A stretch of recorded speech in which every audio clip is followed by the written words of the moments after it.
42.8 million Americans are carrying federal student loan debt, $1.69 trillion collectively. And right now, in 2026, the rules for how you pay it back are in the middle of the biggest shakeup in a decade. The SAVE plan, the repayment plan that 7.5 million borrowers were enrolled in, just got killed by a court order.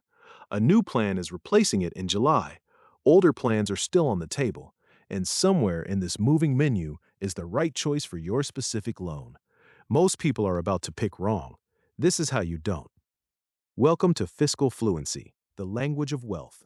Student loans are one of the few debts where the strategy can change your life by tens of thousands of dollars. Not the interest rate, not the balance, the strategy. Today, we translate the full menu: federal versus private, repayment plans, forgiveness paths, refinancing, and we give you a framework to decide what to actually do. Before you pick a strategy, you have to know what kind of loan you have. This is the single most important distinction in student debt, and most borrowers don't think about it until they need to. Federal loans come from the Department of Education. They have fixed interest rates set by Congress. They offer income-driven repayment, deferment, forbearance, and critically, they're the only loans eligible for forgiveness programs like public service loan forgiveness. Private loans come from a bank, a credit union, or a company like Sallie Mae. Interest rates depend on your credit, repayment terms, or whatever the lender offered when you signed. There is no federal forgiveness, no income-driven plan.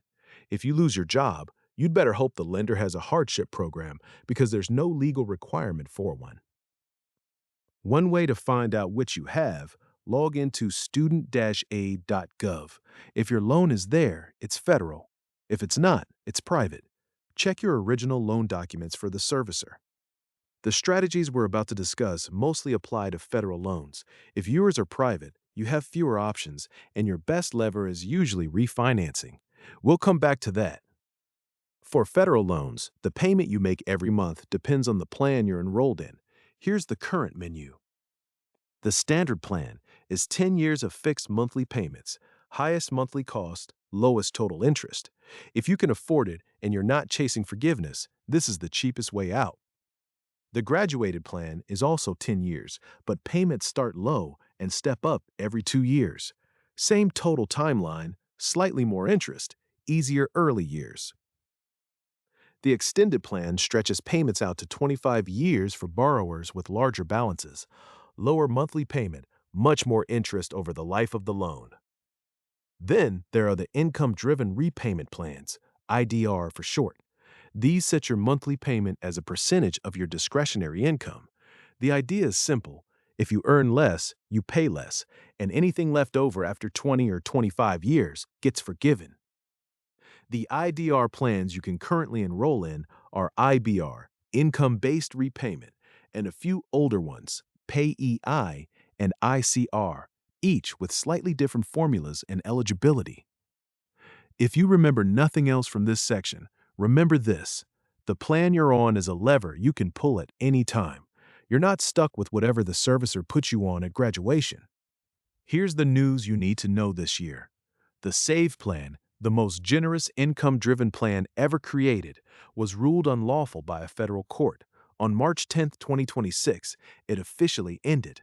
The Department of Education is now directing the 7.5 million borrowers who were on it to pick a different plan with at least 90 days to make the switch. Replacing it, on July 1, 2026, is something called the Repayment Assistance Plan, RAP for short. It caps payments between 1% and 10% of your adjusted gross income, with a $10 minimum for the lowest earners. A new tiered standard plan launches the same day. If you are on SAVE, check your mail and your studentaid.gov account. You need to act. Doing nothing means eventually getting moved to a plan that may not be the right one for you. Forgiveness is the word that gets everyone's attention. Most of the political noise around it is about one-time cancellation efforts. Set those aside. The forgiveness programs that actually exist in the law are 3, and they've been there for years. First, Public Service Loan Forgiveness, or PSLF. If you work full-time for a federal, state, or local government agency, or for a qualifying 501c3 nonprofit, and you make 120 qualifying monthly payments on direct loans while on a qualifying repayment plan, after 10 years, the remaining balance is forgiven, tax-free at the federal level. This is the single most valuable forgiveness program in the country. Note, new PSLF rules take effect July 1, 2026, narrowing which employers qualify. The rule is being challenged in court, so check student-aid.gov for the latest. Second, teacher loan forgiveness. Teach full-time for 5 consecutive years in a qualifying low-income school, and you can have up to $7,500 of your federal loans forgiven. Third, IDR forgiveness. Stay on an income-driven plan for 20 or 25 years, depending on which one, and your remaining balance is forgiven at the end. The catch, under current tax law, that forgiven amount may be treated as taxable income, which can create a large tax bill the year it happens. This is called the tax bomb, and it's worth planning for. Not everyone is chasing forgiveness. Plenty of borrowers want this debt gone. If that's you, the strategy you use matters. The math answer is the Avalanche method. Attack the highest interest rate first, regardless of balance. Mathematically, this minimizes total interest paid. The behavioral answer is the snowball method. Attack the smallest balance first. You get a win faster, which keeps you motivated. Research from Harvard Business School found that people who use the snowball method are more likely to actually finish paying off their debt. If your loans are all at similar rates, which is common for federal loans issued in the same year, the difference between the two is small. Pick the one you'll actually stick with. I built a debt payoff tab inside the Fiscal Fluency ledger that runs both methods side by side on your actual loans, so you can see the real dollar difference before you commit. Link in the description. Refinancing student loans means taking out a new private loan, usually at a lower rate, to pay off your existing loans. For private loans, this is mostly a good thing. If your credit has improved since you took out the original loan, refinancing can save you real money. For federal loans, refinancing is a one-way door. The moment you refinance a federal loan into a private loan, you permanently lose access to every federal benefit we just discussed. Income-driven repayment, gone. PSLF, gone. Deferment and forbearance protections, gone. Any future one-time cancellation action from the government, you're out. The rule of thumb is simple. Only refinance federal loans if 3 things are all true. 1. You are absolutely certain you will never need income-driven repayment because your income is stable and well above your debt. 2. You don't work and will never work in a PSLF qualifying job. 3. The route savings are large enough to matter over the life of the loan. If any of those are uncertain, don't refinance the federal ones. The optionality is worth more than the rate reduction. Here's the framework. 3 questions, in order. 1. Are your loans federal or private? Private, think refinancing. Federal, keep going. 2. Do you work in public service or a qualifying nonprofit? If yes, you're a PSLF candidate.